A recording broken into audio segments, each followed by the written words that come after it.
y que escuches mi clamor. Y es verdad lo que tú hoy me dices, que me amas, me asombra. ¿Quién soy yo para que en mí tú pienses y que escuches mi clamor?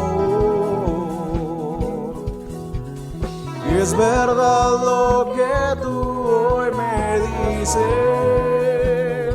que me amas, me asombra. Eres mi amigo fiel, eres mi amigo fiel, eres mi amigo fiel, tu amigo soy. Eres mi amigo fiel, eres mi amigo fiel, eres mi amigo fiel, tu amigo soy.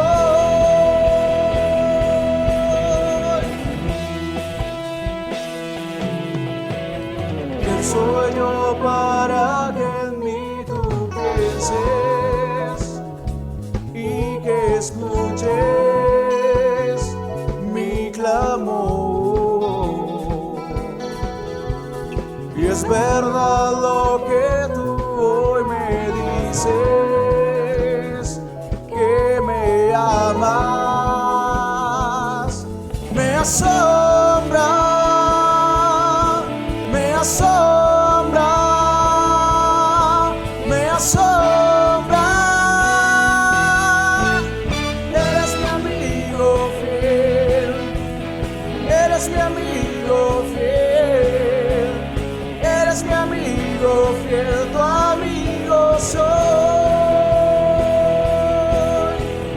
Eres mi amigo fiel, eres mi amigo fiel, eres mi amigo fiel, tu amigo soy.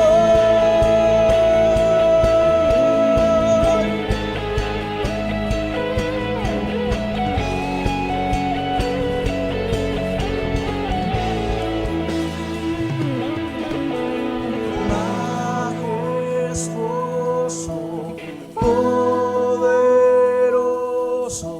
tu amigo soy.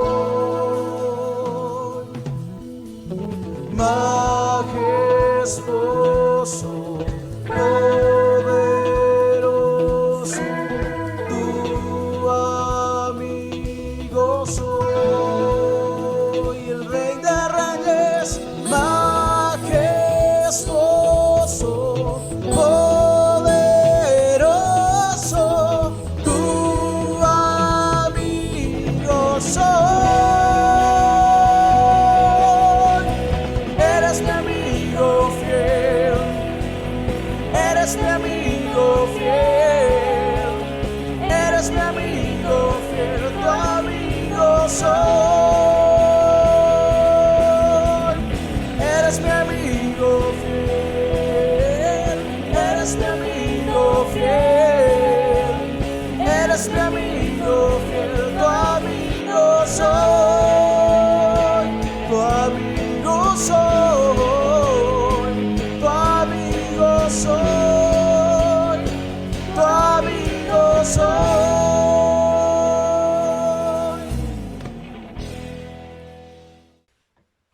Iglesia, un abrazo muy especial. Es un placer nuevamente saludarles en este tiempo y en esta hora. El Señor ha puesto en mi mente y en mi corazón recalcar acerca de sus verdades. En este tiempo de crisis, en este tiempo de tanta dificultad, eh, creo que ha habido un poco, ¿cómo decirlo? Como de confusión en todo lo que estamos viviendo. Literalmente, este asunto que estamos atravesando como nación y como mundo como tal, desorientó un poco el asunto. Entonces ya no se sabe ni en qué creer, ya no se sabe qué noticiero ver, ya no se sabe qué cadena radial escuchar, porque las cifras cambian de un lado para otro.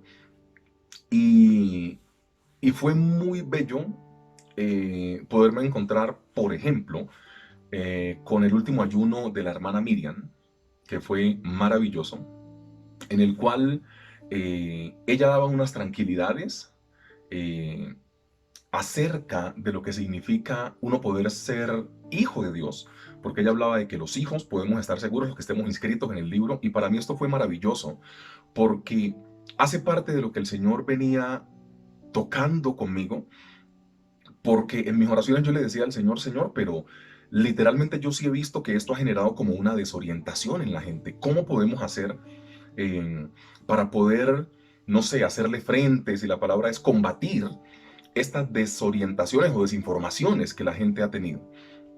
Y, y la única respuesta que yo encontré fue la verdad de la palabra. Eso es lo que puede sacar todas las mentiras, eso es lo que puede sacar todos los mitos, eso es lo que puede sacar todo lo que se ha instaurado también, porque nosotros sabemos que por más de que haya información, también hay desinformación acerca de la situación. Por conveniencias o no conveniencias, por cómo se maneja el mundo y el país, siempre van a haber informaciones contrarias, entonces la gente como que no sabe en qué creer. Y hablando un poco de las verdades del Señor Jesucristo referente a nuestras vidas, ese es nuestro título, ¿no? Verdades del Señor Jesús referente a tu vida. Hay dos verdades a través de una historia que nos regala la palabra del Señor que yo creo que nos pueden ayudar. Y esta historia se encuentra en Mateo capítulo 14. Entonces, si puedes en tu casa, busca la Biblia, por favor, en este momento, tu dispositivo móvil, y ojalá podamos leerla, ¿ok? Mateo capítulo 14 en su versículo 22. Y el título que el Señor nos regala para el día de hoy es Verdades del Señor Jesús referente a tu vida. ¿Qué necesitamos saber en este tiempo caótico y de desastre del Señor Jesús hacia nosotros? ¿Ok? La palabra del Señor dice, Mateo 14:22. Y luego el Señor Jesús hizo a sus discípulos entrar en una barca e ir delante de él al otro lado mientras él despedía a la multitud. Despedidas las multitudes, subió al monte a orar aparte, y cuando llegó la noche estaba allí solo. Mateo 14:24. Y la barca estaba en medio del mar, azotada por las olas porque el viento le era contrario.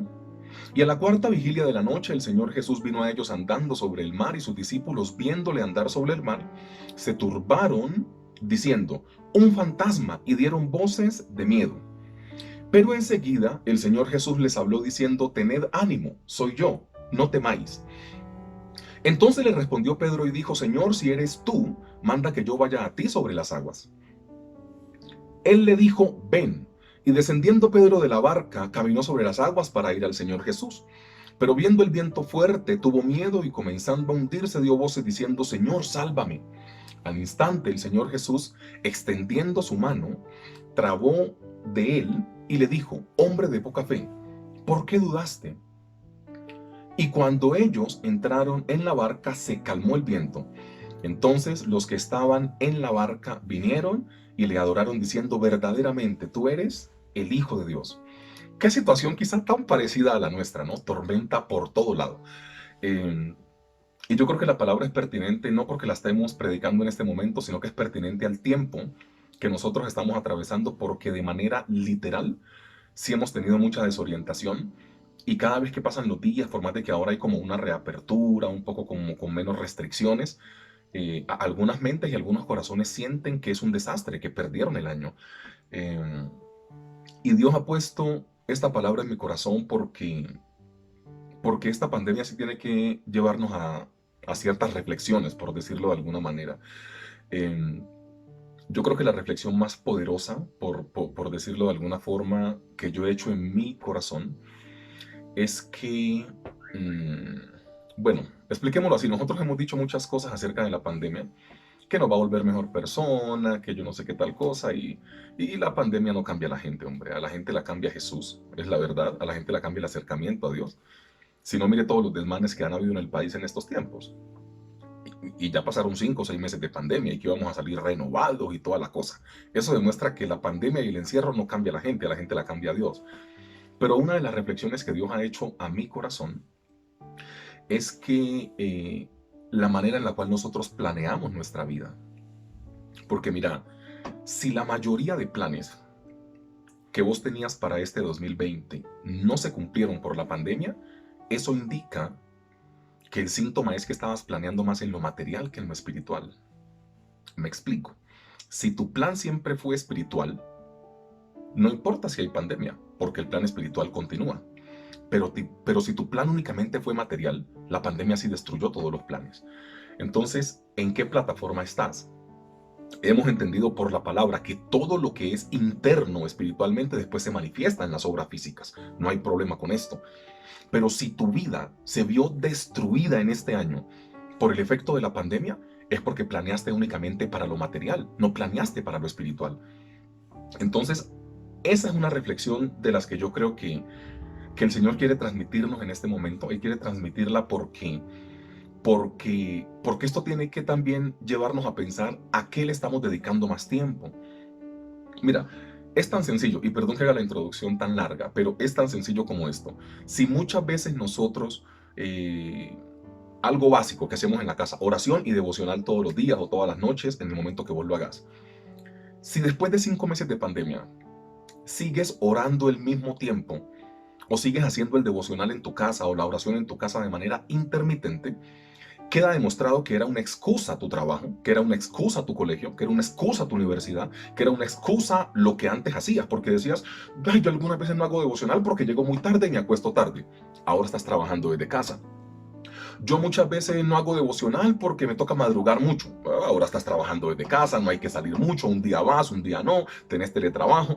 O sea, lo que desnudó el coronavirus a nuestra condición es que muchas veces nosotros colocamos excusas para no hacer lo que tenemos que hacer. Y es lo mismo. Volviendo al ejemplo del plan, si todos tus planes por esta pandemia, por este COVID-19, se han visto destruidos, es porque estabas planeando más en lo material que en lo espiritual. Y eso no es malo, porque yo creo que Dios nos ama tanto que nos está dando un diagnóstico y un síntoma de decir, hombre, en este tiempo que nos queda, porque sigo creyendo que en 10 años, que en 100 días que nos quedan de año, Dios todavía se puede mover. O sea, Dios tiene, en el calendario pues que nosotros contamos, Dios tiene hasta el 31 de diciembre a las 12 de la noche para poder hacer un milagro en tu vida. Entonces yo no tengo problema con eso. Lo que te intento decir y la reflexión que Dios ha puesto para poder transmitirte es que hay que seguirle sumando al asunto espiritual. Porque el cielo y la tierra pueden pasar, pero sus palabras, la parte espiritual, esa no pasa. Entonces yo creo que tenemos que reorganizar hacia qué le estamos apuntando. Porque si este año 2020 fue un desastre y no pudiste hacer nada de lo que tenías planeado en tu lista que hiciste el año pasado, es porque le estabas planeando más a lo material que a lo espiritual. Y lo bueno es que lo material, según bíblicamente, lo material puede pasar, pero ojalá que sus palabras sean eternas en tu corazón. Entonces, lo que el Señor ha regalado para nosotros en este tiempo, verdades del Señor Jesús referente a tu vida, ¿ok? 2 verdades. Primera verdad, Él siempre extenderá su mano. Mateo 14:31 dice lo siguiente. Al instante, el Señor Jesús, extendiendo su mano, trabó de él y le dijo, hombre de poca fe, ¿por qué dudaste? Mira, en un punto, todos nos hemos sentido solos. Eso no lo podemos negar. Es la verdad, en un punto todos nos hemos sentido solos cuando nos hemos quizá equivocado. Pero mira que Dios siempre ha estado a nuestro lado. Cuando uno mira rápidamente la historia, sin interpretar nada, nada más lo que dice la historia, lo que Pedro estaba haciendo de una u otra forma en 2 o 3 niveles, es una equivocación quizá grande.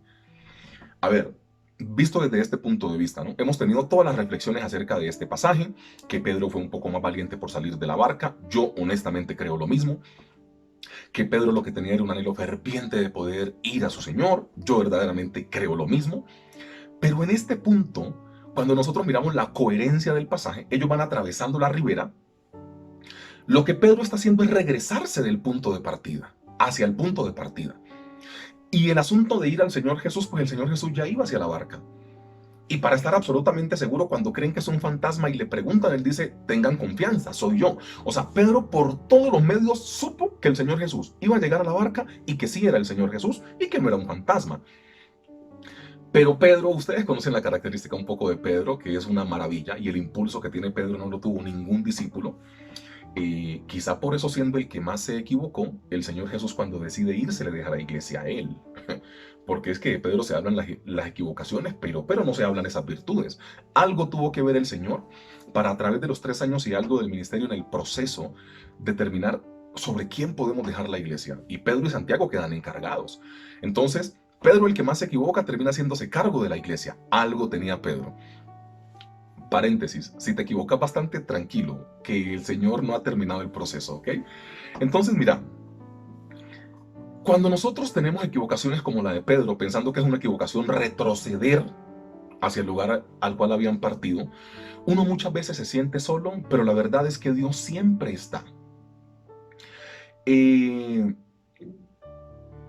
Cuando uno piensa en estos pasajes, uno se centra más en que quizá a Pedro le faltó fe, uno se centra más en la cultura que se decía acerca de la pesca, ¿no? Ustedes recuerdan, en la historia se dice que había monstruos marinos que salían de noche y devoraban a sus navegantes. O sea, todo lo que dice la cultura que pasaba en esta época. Pero Pedro decide salir. Y cuando yo leo Mateo 14:30, dice, pero viendo el viento fuerte, tuvo miedo y comenzando a hundirse, dio voces diciendo, Señor, sálvame. Aquí tenemos una acción de Pedro. No estamos debatiendo si es necesaria o no necesaria haber salido de la barca, pero estamos diciendo que Pedro tuvo una acción, no le salió muy bien, como a muchos de nosotros. Intentamos hacer cosas y no nos sale muy bien, pero en un punto, Pedro tiene uno de los corazones más nobles de la Biblia, según mi lectura. ¿Por qué?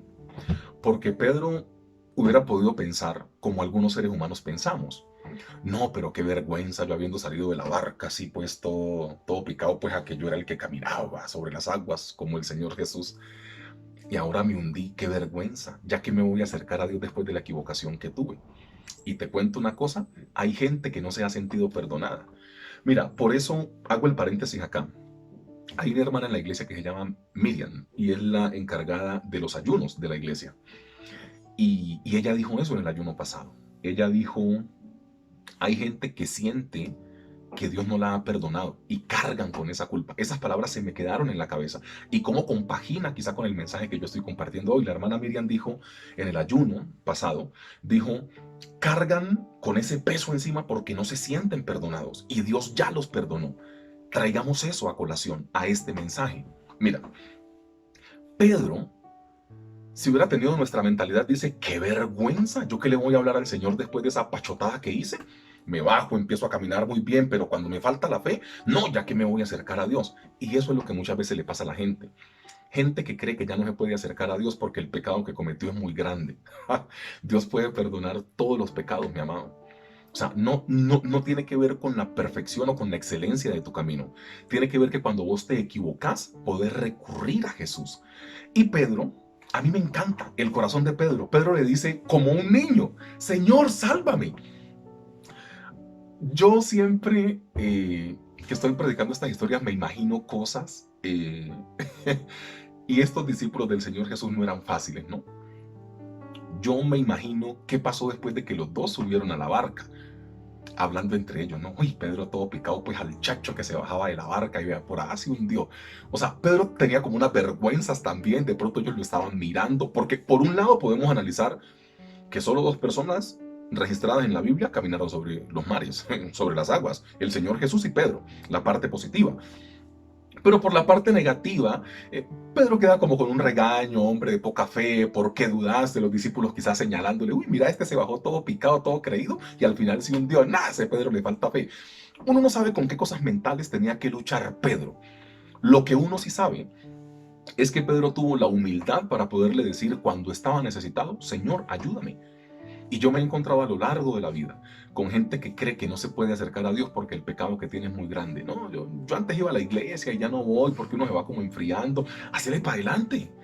Tienes que volverte a congregar, en el lugar que sea, en la iglesia que sea. No estamos hablando de religiones, estamos hablando de un acercamiento a Dios. No, mira que yo cuando era niño sí iba mucho y ahora ya como que uno el trabajo se envuelve, ya como que no va mucho. No, hermano, retorna a tu vida espiritual. Hay que tener humildad como la que tuvo Pedro. Pedro tuvo una equivocación o no le salieron las cosas muy bien como a usted y como a mí. Pero cuando necesitó ayuda, lo primero que hizo fue, o sea, Pedro no dijo, no, yo ya la embarré, ¿para qué le pido ayuda al Señor? No, muy descarado, tantas veces que le he fallado a Dios. ¿Ahora qué voy a hacer? No, al que mucho se le perdona, mucho se le ama. Entonces, si te estás equivocando mucho y si te identificas en este momento con Pedro, una persona que de pronto hizo algo, no le salió muy bien, estás a tiempo de poder llamar a tu Señor y decirle, Señor, sálvame. Primer punto, tiene que ver con eso, con que Él siempre extenderá su mano. Y el segundo punto es, tu tormenta se calma cuando Él entre en tu vida, no antes. A ver,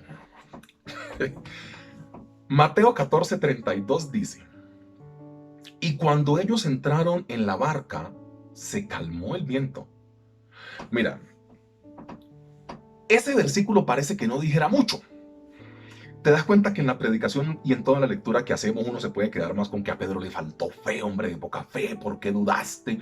Y que el viento y que la cosa y que... Bueno. Y hay versículos que son de los más cortitos, como el versículo 32 del capítulo 14 de Mateo, que pueden tener revelaciones muy importantes.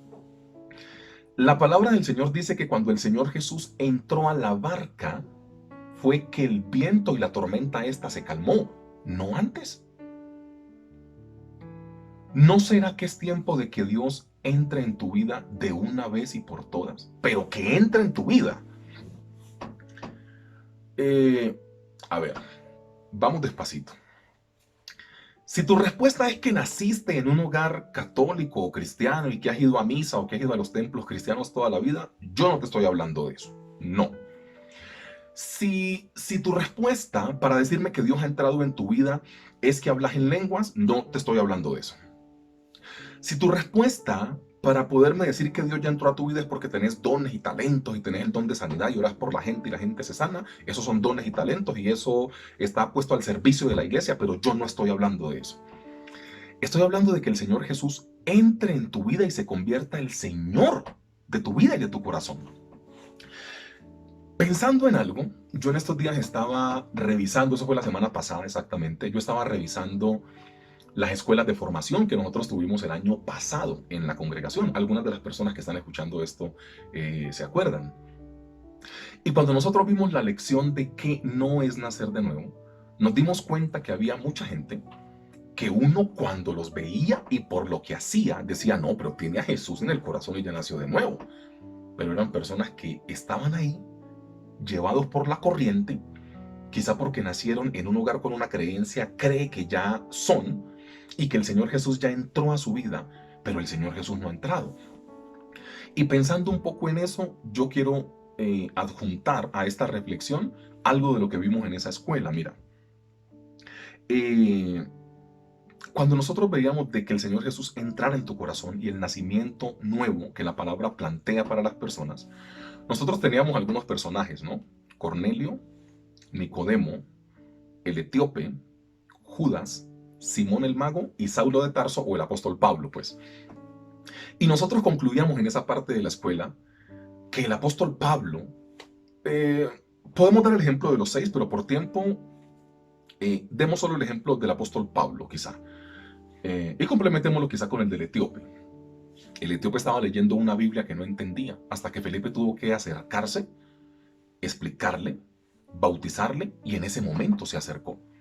Él venía del templo de Jerusalén, venía de adorar a Dios, pero no sabía la Biblia que tenía, ni cómo se leía, ni nada. Ese es el ejemplo del etíope. El apóstol Pablo, ciudadanía romana, en esa época no la tenía nadie. Educado por Gamaliel, o sea, la persona más alta intelectualmente, bíblicamente hablando de toda la historia bíblica en sus registros, era Gamaliel. Pablo estudió en esa escuela. Pablo tenía poder, ¿Sí me entiendes? Pablo era una persona que pertenecía al Sanedrín, o sea, Pablo era una persona súper alta.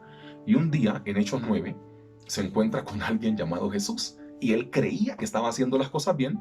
Y ese tal Jesús, perdón que lo ponga en tal Jesús, pero en ese momento para la vida de Pablo era un tal Jesús. Se le apareció y le dijo: Saulo, Saulo, ¿por qué me persigues?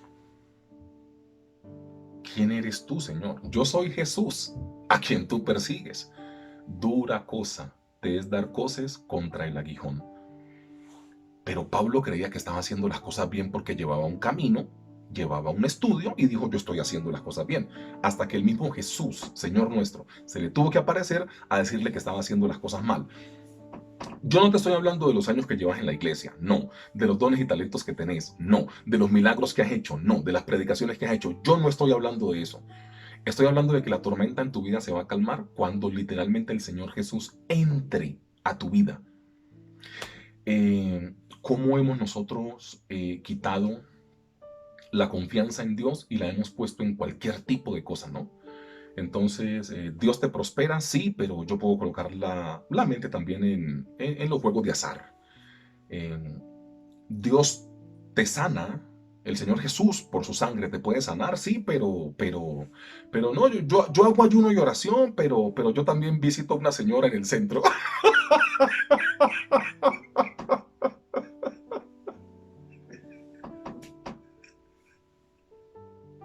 Ay, Dios mío, perdón.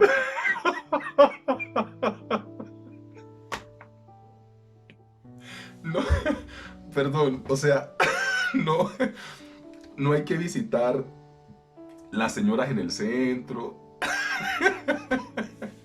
ni el templo del indio amazónico, no, nada de eso. O sea, hay que creerle al Señor Jesús, pero mira, lo que te intento decir, ay, perdón por la impertinencia, lo que te intento decir es que hay que dejar que el Señor Jesús entre a tu vida, pero que entre.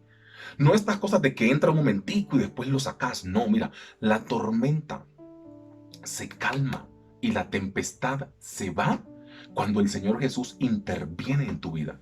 Y la pregunta es muy sencilla.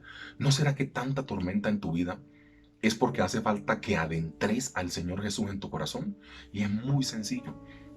Y yo cada día me convenzo muchísimo más, pero muchísimo, muchísimo, muchísimo más, que el mecanismo que nosotros tenemos como la oración de fe para poder decirle al Señor que perdone nuestros pecados y acercarnos más a Él. Ay, yo espero que los teológicos no me vayan a matar por lo que voy a decir a continuación, pero creo que esa oración no es únicamente para el nuevo creyente.